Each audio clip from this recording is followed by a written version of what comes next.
Hello everyone, this is Deepika. Welcome back to my YouTube channel.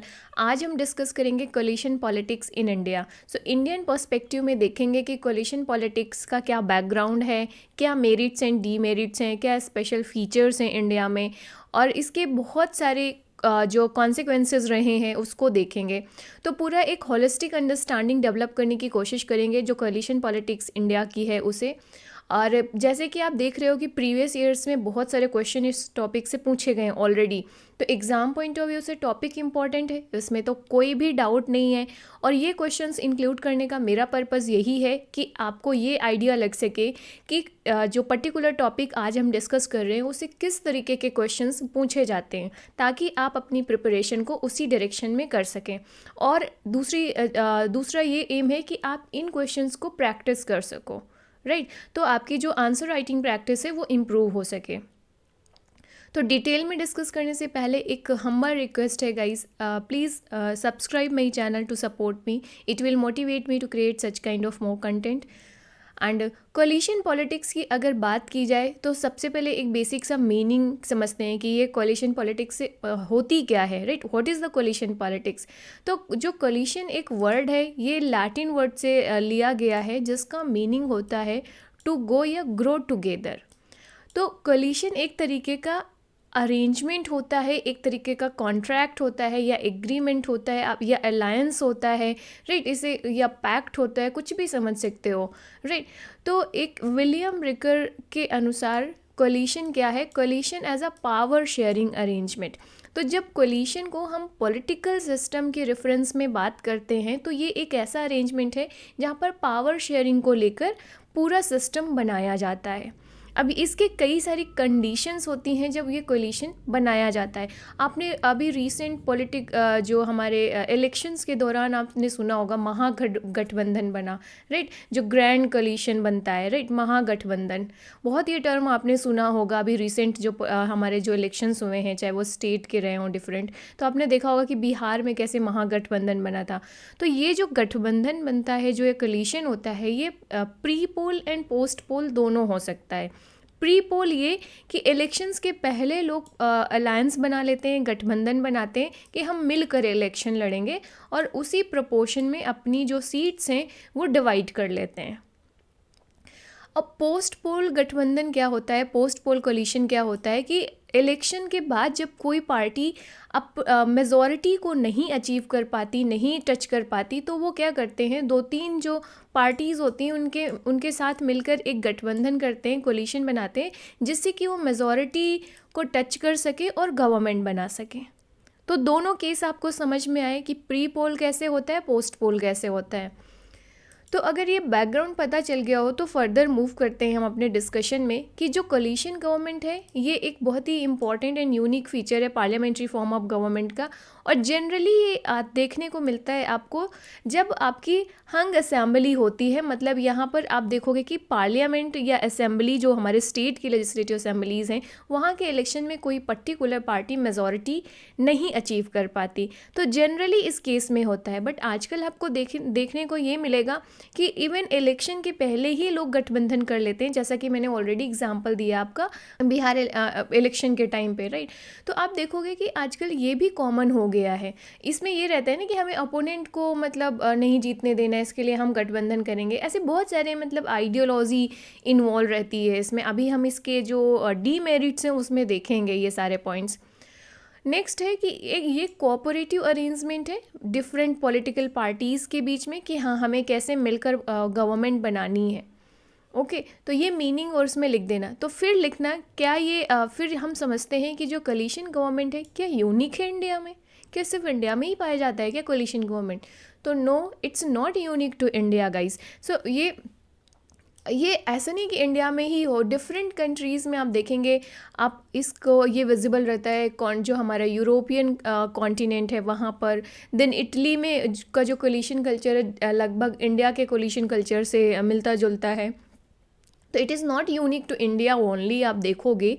और अगर further बात की जाए कि किस कंडीशंस में या कैसे ये जो कोलिशन है वो बनता है, क्यों कैसे फॉर्म होता है, तो आप मैंने ऑलरेडी ये डिस्कस कर दिया है। पहली तो यही कि अगर कोई सिंगल पॉलिटिकल पार्टी मेजॉरिटी नहीं अचीव कर पाती है तो अदर पार्टीज़ के साथ मिलकर पावर शेयरिंग अरेंजमेंट बनाते हैं, जैसे कोलिशन गवर्नमेंट कहते हैं।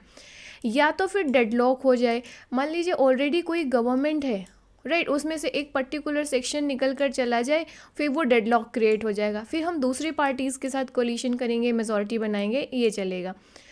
जब भी कोलिशन की बात आती है तो एक दूसरा और एग्जांपल आप जो रिसेंट हाल ही में हुआ है वो याद होगा, महाराष्ट्र गवर्नमेंट में। महाराष्ट्र गवर्नमेंट में जो शिवसेना गवर्नमेंट जो बनी थी, जबकि बीजेपी को मैक्सिमम सीट्स मिले थी, फिर भी वो अपनी गवर्नमेंट नहीं बना पाए वहाँ पर, राइट। फिर शिवसेना ने अपनी गवर्नमेंट बनाई, फिर उसके कुछ दिन बाद आप देखोगे कि जो एकनाथ शिंदे थे उन्होंने अपना अलग कर लिया और उन्होंने बीजेपी के साथ गठबंधन कर लिया, बीजेपी की गवर्नमेंट बन गई। तो ये अभी बहुत ही रिसेंट का मामला है। तो आप इससे पता चल सकते हैं कि इंडिया में कैसे कोलिशन गवर्नमेंट ऑपरेट करती है। दूसरी चीज़ जो मैंने बताया कि वही pre poll and post poll coalition. अभी तक हमने मीनिंग और बैकग्राउंड को समझा है, तो अब हम समझते हैं features of the coalition politics in India, right. तो फीचर्स में देखोगे तो सबसे पहले इम्पॉर्टेंट जो कैरेक्टरिस्टिक होती है कोलिशन पॉलिटिक्स की इंडिया में या इन जनरल, कि इट रिक्वायर्स एटलीस्ट 2 पार्टनर्स। अब अगर सिंगल पार्टनर है तो फिर कोलिशन की तो ज़रूरत ही नहीं है ना, वो तो सिंपल सी बात है। तो मतलब 2 या 2 से ज़्यादा पार्टनर्स इस पे इन्वॉल्व होते हैं, राइट। और ये सिंपल क्या है, ये जो कोलिशन होता है, जो ये एग्रीमेंट है, जो ये पावर शेयरिंग अरेंजमेंट है ना, ये टेम्पररी इन नेचर होता है, right. Temporary in nature, specific interest होता है कि हमें अभी पावर को सीज करना है, अथॉरिटी में जाना है, गवर्नमेंट बनाना है, क्योंकि मेजॉरिटी को टच करना है, जो बेसिक क्राइटेरिया होता है गवर्नमेंट बनाने का। तो उस बेसिक क्राइटेरिया को टच करना है, तो उसके लिए ये टेम्पररी अरेंजमेंट बनाया जाता है, राइट। अब ये कितने दिन सस्टेन करता है, डिपेंड करता है कि किस तरीके जो एक्टर्स इसमें इन्वॉल्व हैं, जो पार्टनर्स हैं, वो किस लेवल तक कॉम्प्रोमाइज़ करते हैं, राइट। ये नेक्स्ट यही क्या है, तो इसके जो टेम्पररी अरेंजमेंट की वजह से this is a dynamic affair, right. Coalition politics is a dynamic affairs, there is a nothing as such permanent thing. Maharashtra की जो पॉलिटिक्स है उस एक बहुत बेस्ट एग्जांपल है जो अभी रिसेंट में हुआ है, कि कैसे वहाँ पर शिवसेना जो एनसीपी के साथ गवर्नमेंट बनाती है, फिर एकनाथ शिंदे उससे अलग हो जाते हैं और बीजेपी के साथ फिर बीजेपी गवर्नमेंट बनाती है। तो ये डायनेमिक अफेयर है, यहाँ पर कुछ भी परमानेंट नहीं होता है। Then it is about compromise. तो ये जो कोलिशन होती है, यहाँ पर जो हमारे जो रिजिडिटी है वो नहीं चलता। इट्स जो अरेंजमेंट बनता है, जो पावर शेयरिंग बनता है, बट ऑब्वियसली जब 2 या 2 से ज़्यादा पार्टनर्स इन्वॉल्व हैं तो उन सभी के अपने इंटरेस्ट भी तो हैं, अपने पॉलिटिकल पार्टीज़ की आइडियोलॉजी भी है। तो यहाँ पे क्या है, हर एक पार्टी को टर्म्स एंड कंडीशन में कुछ कॉम्प्रोमाइज़ करना पड़ता है, सिर्फ अपनी ही नहीं चलेगी ना। तो ये उसी तरीके से है। अगर मैं एक एग्जांपल दूं, फॉर एग्जांपल आप 4 दोस्त मिलकर मूवी देखने जा रहे हो या आउटिंग जा रहे हो, तो होता है ना कि कौन सी मूवी देखते हैं, डिसाइड करते हैं, कौन सा फूड लेते हैं, खाना खाते हैं। तो उसको डिसाइड करने में एक बोलेगा नहीं यार वो जो मूवी हो ना वो गेम से रिलेटेड हो, दूसरा कहेगा नहीं यार सोशल मूवी कोई देखते हैं, राइट। कोई बोलेगा कि नहीं नहीं लव बेस्ड कोई मूवी ऐसे देखते हैं, राइट। तो ये सारी चीज़ें ना सब अपनी अपनी पसंद का चीज़ होगा। कोई रोमांटिक मूवीज़ देखेगा, कोई फैंटेसी साइंस बेस्ड ना टेक बेस्ड मूवीज़ देखेगा, कोई गेमिंग बेस्ड देखेगा। तो ये सब अपने अपने इंटरेस्ट हैं। अब चारों को इकट्ठे मूवीज़ देखने जाना है तो उसमें जो बेस्ट कंसेंसस बनाने की कोशिश की जाएगी कि हाँ थोड़े बहुत सबके इंटरेस्ट हो, उसमें कुछ को कॉम्प्रोमाइज़ भी करना पड़ेगा। तो जब कोलिशन बनती है, जब पॉलिटिकल सिस्टम में, पॉलिटिक्स में, तो इसमें तो और भी बड़े लेवल पे चीज़ें होती हैं, क्योंकि यहाँ पर क्या इन्वॉल्व है, आपको अथॉरिटी मिलेगी, आप पावर में जाएंगे, बहुत सारी चीज़ें बाय डिफ़ॉल्ट मिलेंगी। तो यहाँ पर पॉलिटिक्स में आप देखोगे कि कॉम्प्रोमाइज़ेस बहुत बड़े लेवल तक होते हैं, राइट। तो इस कॉम्प्रोमाइज़ को सही से सिस्टम, ये अरेंजमेंट बना पाना थोड़ा सा टफ चीज़ होता है। तो समझ में आ गया कि कोलिशन पॉलिटिक्स क्या है। It is all about compromise. ऐसा नहीं कि मेरी आइडियोलॉजी चलेगी या मेरा जो पॉलिटिकल एजेंडा है वो चलेगा। Then pragmatism not ideology. Next यही चीज़ है कि यहाँ पे लोग जो पॉलिटिकल पार्टीज़ हैं वो प्रैक्टिकल ज़्यादा सोचती हैं, और अपने कहीं ना कहीं जो उनकी आइडियोलॉजी होती है, जो पॉलिटिकल एजेंडा होता है, वो डाइल्यूट होता है, क्योंकि बिना कॉम्प्रोमाइज़ किए तो हम कोलिशन बना ही नहीं पाएंगे ना, हम ये गठबंधन नहीं बना पाएंगे।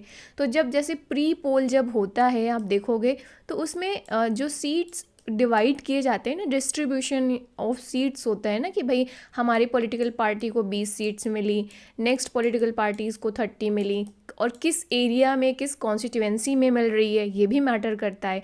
तो कई बार इसको लेकर ना बड़ी चिक चिक होती है, राइट, खिचड़ी बनती है एक तरीके से, तो क्लैरिटी नहीं आती। तो फिर कई बार होता है ना कि कोलिशन टूट भी जाता है, राइट। बहुत बार होता है कि ये गठबंधन बनते बनते बिगड़ जाता है, टूट जाता है, क्योंकि जो सीट्स थी उनके डिस्ट्रीब्यूशन को लेकर आपस में सहमति नहीं बन पाई। तो ये हो गया। अब पोस्ट पोल आप देखोगे कि कई बार होता है ना कि गवर्नमेंट बनाना है कि हमें ये मिनिस्ट्री चाहिए या हमारे इतने मिनिस्टर्स होने चाहिए, तो ये सारी चीज़ें होती हैं। तो प्रैग्मेटिज्म वर्क करता है, नॉट आइडियोलॉजी। तो आइडियोलॉजी कहीं ना कहीं डाइल्यूट होती है यहाँ पर।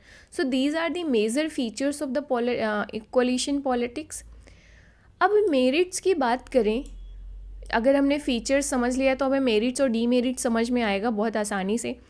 सबसे पहले जो एडवांटेज होता है कोलिशन गवर्नमेंट का, कि इसमें जो डाइवर्स इंटरेस्ट है उसको एकोमोडेट किया जा सकता है, क्योंकि इसमें कई सारी पॉलिटिकल पार्टीज़ इन्वॉल्व हैं हमारे कोलिशन में, गठबंधन में।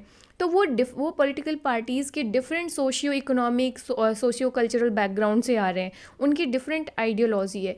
तो जब वेरियस आइडियोलॉजीज़, वेरियस इंटरेस्ट का रिप्रेजेंटेशन हो रहा है एक साथ में, तो डाइवर्स इंटरेस्ट को एकोमोडेट करने में आसान हो जाता है।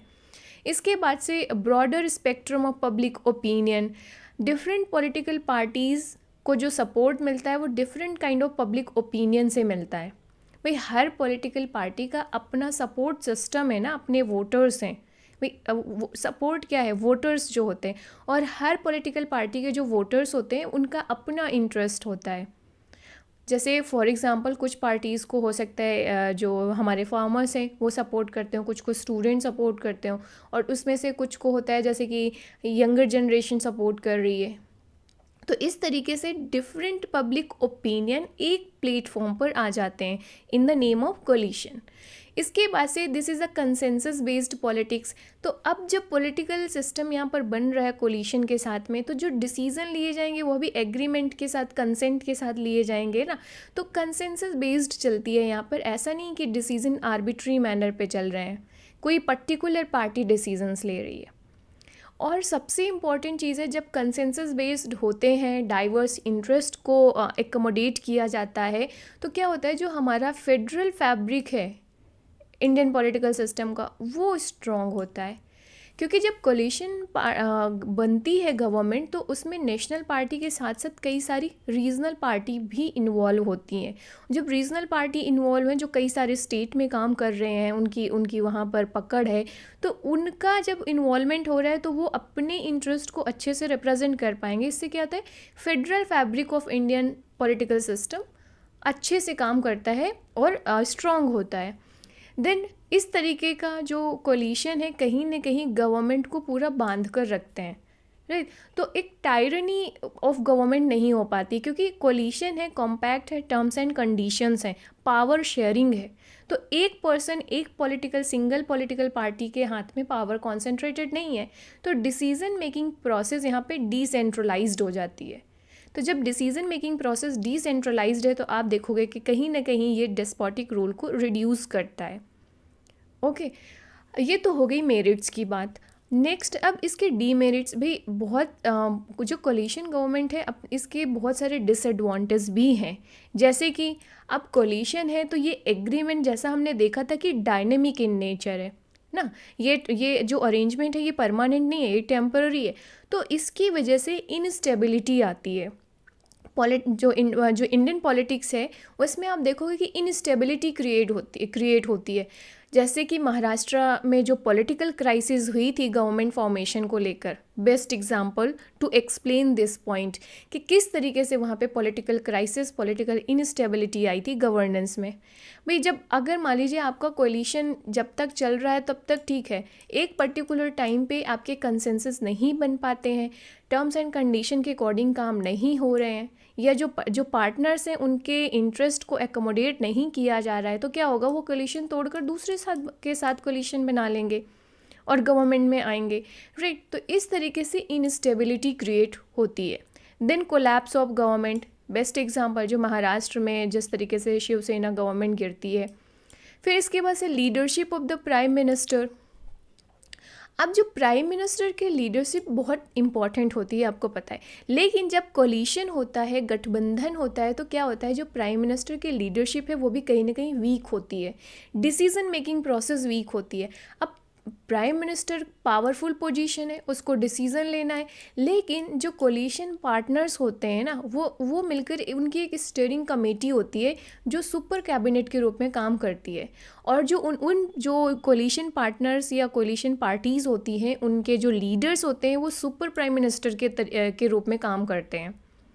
और जब वो सुपर प्राइम मिनिस्टर या जो सुपर कैबिनेट के रूप में जो कोलिशन पार्टीज़ के लीडर्स हैं वो इंटरफेयर करते हैं डिसीज़न मेकिंग प्रोसेस में, राइट। तो डिसीज़न मेकिंग प्रोसेस में इंटरफेयर करने की वजह से क्या होता है, डिसीज़न मेकिंग प्रोसेस की इफ़ेक्टिवनेस कहीं ना कहीं वीक होती है, या तो डिले होता है डिसीज़न लेने में, या तो डिसीजंस जिस लेवल तक रिक्वायर्ड था वो नहीं लिए जाते, उसमें कुछ ना कुछ कॉम्प्रोमाइज़ किए जाते हैं, और फाइनली ये कहीं ना कहीं जाकर नेशनल इंटरेस्ट को सेफगार्ड करने में, या नेशनल जो हमारे कंट्री के इंटरेस्ट हैं उस पर कहीं ना कहीं हम जाकर कॉम्प्रोमाइज़ करते हैं।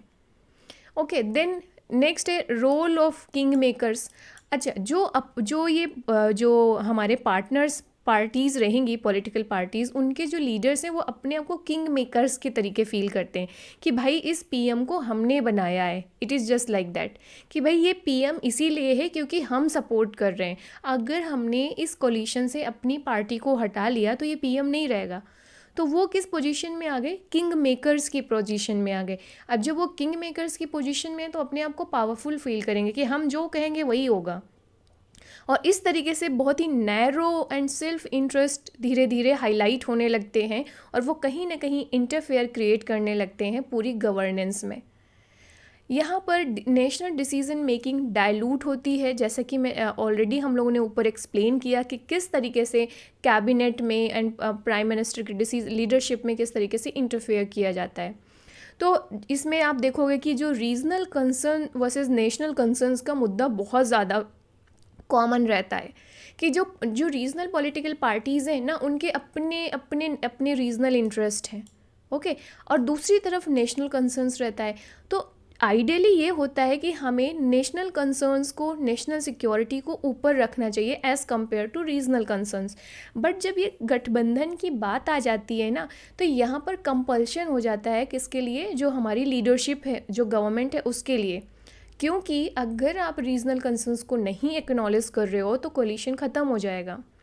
अब इनस्टेबिलिटी क्रिएट हो जाएगी, हमें गवर्नमेंट भी बनाए रखना है, हमें पावर में भी रहना है, तो कहीं ना कहीं डायलूशन होता है नेशनल डिसीजन मेकिंग प्रोसेस में। फिर जंबो मिनिस्ट्री कल्चर, ये बहुत इम्पॉर्टेंट है।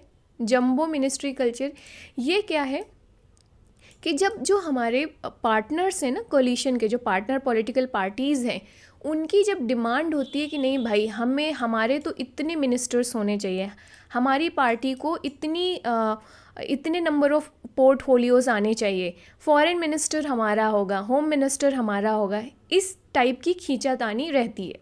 तो जंबो मिनिस्ट्री कल्चर्स में क्या होता है, जो पोर्टफोलियो एंड मिनिस्ट्रीज़ का डिस्ट्रीब्यूशन होता है वो फ्री के भाव में होता है, और ये क्यों होता है, खुश करने के लिए, ताकि ये कोलिशन सस्टेन करता रहे, बना रहे। तो जंबो मिनिस्ट्री कल्चर डेवलप हो जाता है। आप देखोगे कि अटल बिहारी वाजपेयी के टाइम पे आप अगर देखेंगे तो जब कोलिशन गवर्नमेंट बनी थी तो 70 प्लस मिनिस्ट्रीज़ थे, क्योंकि अब कोलिशन पॉलिटिकल पार्टीज़ को भी उसमें शेयर देना था। ये जो पावर अरेंजमेंट होता है उसमें वो इक्वल से मांगते हैं, राइट, ये अपनी डिमांड रखते हैं। तो ऐसे फ्री के भाव में मिनिस्टर्स बनाए जाते हैं और पोर्टफोलियो को डिस्ट्रीब्यूशन किया जाता है just to make them happy कि ये कोलिशन बना रहे, अदरवाइज़ वो तोड़ के दूसरे के साथ गवर्नमेंट बना लेंगे। तो जम्बो मिनिस्ट्री कल्चर क्रिएट होता है। और फिर यही है ना, फिर ये कहीं ना कहीं किसको हैम्पर करता है, किस पर इफ़ेक्ट डालता है, जो हम मिनिमम गवर्नमेंट मैक्सिमम गवर्नेंस की बात करते हैं ना, उसको बहुत ज़्यादा इम्पैक्ट करता है। तो यहाँ पर एक तरीके का जम्बो मिनिस्ट्री कल्चर में मिनिमम गवर्नमेंट की जगह मैक्सिमम गवर्नमेंट हो जाती है। और गवर्नेंस का तो हाल आपको पता ही है कि क्या होता है कोलिशन गवर्नमेंट में। और सबसे मोस्ट कंसर्न की बात ये है कोलिशन गवर्नमेंट में कि यहाँ पे ब्लेम गेम बहुत ज़्यादा चलता है। जब पावर शेयरिंग अरेंजमेंट बनता है तो अपनी अथॉरिटी या पावर लेने के लिए हर कोई आगे आता है, लेकिन जब बात आती है रिस्पॉन्सिबिलिटी की तो कोई नहीं लेता। जो पॉलिटिकल पार्टीज़ जो पार्टनर्स होते हैं कोलिशन के, वो कहेंगे हम तो लीडर्स नहीं हैं, हम तो बस सपोर्ट कर रहे हैं, ये हमारी रिस्पॉन्सिबिलिटी नहीं है, राइट। तो ये जो ब्लेम गेम चलना, फिर रिस्पॉन्सिबिलिटी को अज्यूम ना करना, ये सबसे बिगेस्ट कंसर्न होता है, बिगेस्ट डिसएडवांटेज होता है कोलिशन गवर्नमेंट का, राइट। तो ये बहुत इम्पॉर्टेंट है। तो अब हिस्ट्री ऑफ कोलिशन की बात की जाए इंडिया में तो थोड़ा सा हम लोग डिस्कस करते हैं कोलिशन का, कि आपको पता है कि ये जो बिफोर इंडिपेंडेंस आप देखेंगे कि 1937 में जो हमारी कांग्रेस जब इलेक्शन हुआ था, तो जो इंडियन नेशनल कांग्रेस थी, जो फ्रीडम फाइट जो हमारे फ्रीडम स्ट्रगल को लीड कर रही थी, उसने भी उस टाइम पे जब गवर्नमेंट बनाई थी 1937 में, तो कई सारे पार्टीज़ के साथ मिलकर बनाई थी। और इवन जो कांग्रेस था ना, जो कांग्रेस ऑर्गेनाइजेशन थी, जो फ्रीडम स्ट्रगल के दौरान, वो भी कई सारे ग्रुप्स, पार्टीज़, ऑर्गेनाइजेशन का ग्रैंड कोलिशन था। इंडिया को इंडिपेंडेंस मिलती है 1947 में, पहली बार जनरल इलेक्शन होता है 1952 में, कांग्रेस पावर में 1957 कांग्रेस, 62 कांग्रेस, 1967 कांग्रेस। तो यहाँ पे आप देखोगे कि तीनों प्राइम मिनिस्टर हमारे कांग्रेस के होते हैं, हमारे जवाहरलाल नेहरू, लाल बहादुर शास्त्री, इंदिरा गांधी। फिर जब 1969 के इलेक्शन के में आप देखेंगे, 67 के इलेक्शन के बाद 1969 में कांग्रेस में पार्टीशन होता है। तो इंदिरा गांधी दूसरी पार्टीज़ के साथ मिलकर कोलिशन गवर्नमेंट बनाकर किसी तरीके से सरकार में बनी रहती हैं, राइट। फिर पहली बार आता है 1977 जब जनता पार्टी का अलायंस बनाकर गठबंधन बनाती है, किसके लीडरशिप में, मोरारजी देसाई, और इस कांग्रेस पार्टी को रिप्लेस करती है। तो यहाँ से कोलिशन की शुरुआत होती है। फिर एक आगे लंबा दौर चलता है इस चीज़ का। फिर अब अच्छा, ये 1960s में जो कोलिशन स्टार्ट होता है, कहीं ना कहीं जो इसका कल्चर बना, तो इसके बहुत सारे कारण थे, राइट। कि 1960s में बहुत सारे अनप्रेसिडेंटेड प्रॉब्लम्स उभर कर आती हैं। 1975 में आप देखेंगे कि नेशनल इमरजेंसी लगी थी, राइट। फिर उस बीच में 1971 में जो वॉर हुआ था हमारा पाकिस्तान के साथ, फिर बांग्लादेश को लिबरेट कराया गया। इसके पहले पाकिस्तान और चाइना के साथ वॉर हो चुका था 62 में, फिर 65 में। तो इस तरीके से आप देखेंगे जो पॉलिटिकल सिस्टम है इंडिया में, एक एरा ऑफ टर्बुलेंस उभर कर आता है।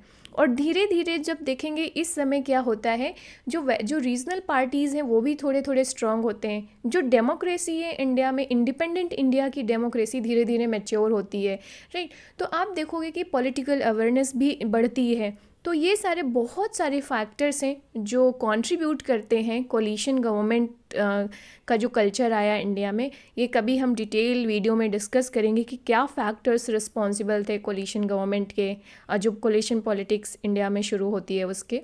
और हम ये भी देखेंगे कि किस तरीके से यूनिकनेस है, यूनिक फीचर्स क्या हैं, राइट। तो ये हम एक सेपरेट वीडियो बनाएंगे। फिर कॉन्सिक्वेंसेस क्या हैं, क्योंकि वीडियो फिर लंबी हो जाएगी ना। फिर लास्ट में हम ये भी डिस्कस करेंगे कि डिज़ायरेबल है क्या कोलिशन इन इंडिया। तो एक इसका पार्ट 2 में हम ये सारे पॉइंट्स डिस्कस करेंगे। तो आज हमने क्या देखा कि what is the meaning of coalition government, then हमने फीचर्स देखा coalition government in India, then merits and demerits को डिस्कस किया along with the history of coalition in India.